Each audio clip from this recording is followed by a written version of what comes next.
Senator George D. Aiken returns to Vermont. Good evening, everybody. I'm Jack Barry, and this is a Vermont ETV special. As you Vermonters know by now, Senator George Aiken has decided to terminate his long legislative career. And as a part of his farewell, he will be here speaking to the Vermont General Assembly today. And the last time he was here was in 1965. And now, from the kind of great applause of the House of Representatives and the members of the Senate and the members of the House for Senator Aiken's speech, we now are in the quiet of the office of Governor Thomas P. Salmon, where it's a great delight to have an opportunity to chat with Senator George Aiken. And Senator Aiken, you started your career 43 years ago as an elected official, and you spent the years 1937 through 1941 right here in this office. Have there been many changes in government and politics since that time? Well, there have been some changes in this office, and there have been changes in government and politics. At that time, Vermont prided itself on paying cash as you go for all our expenditures. Yeah.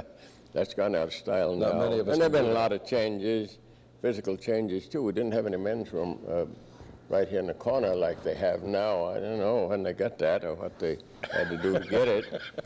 And, or who got it, eh? A few changes like that. No, I don't know who done it.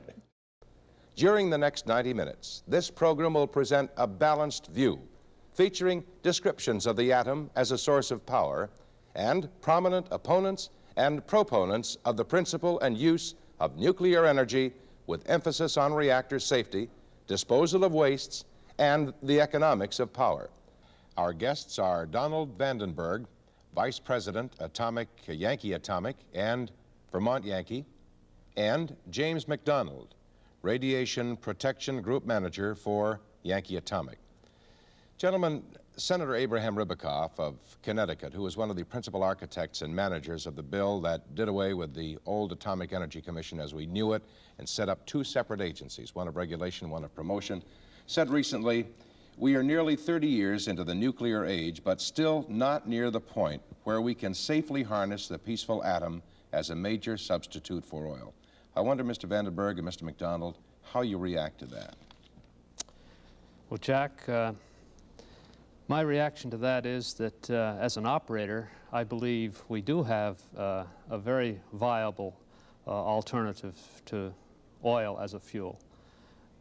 Certainly, we that are involved in the day-to-day design and operation of the nuclear power plants as we know them today, there's no doubt in my mind that they are a practical vehicle to help us along in supplying the energy we need.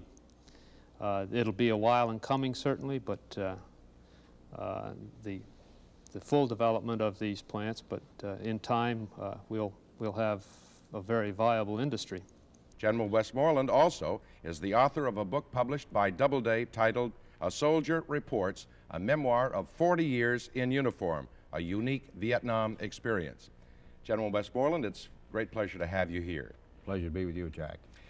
General, President Gerald Ford, former President Ford, said the lessons of the past in Vietnam have already been learned by presidents, learned by Congress, learned by the American people. And he did not welcome congressional or other inquiry. He said we should put Vietnam behind us, avoid recriminations, and focus on the future. Do you agree with that assumption? I think that was a very good political statement at the time. And I would agree that there's no necessity of a congressional debate or a congressional investigation. But I disagree that we should put Vietnam behind us and sweep it under the rug, because the lessons that we can learn and should learn have not been precisely delineated. We're just pleased to have with us this evening Dennis McGee and Sadie Courville. Dennis is 85 years young, Sadie is 73 years young, and you gentlemen have been playing together for how long? 55 years. That's incredible. 55. You must be the oldest musical team in America. What's left? I'm the only one that can play the tune I play. Now, Dennis, you're 85 years old. Yeah. And you've been playing fiddle for about 70 years. How did it all start? Where did you learn to do the things that you do? Well, it's like I told you a while ago, I didn't finish my disco.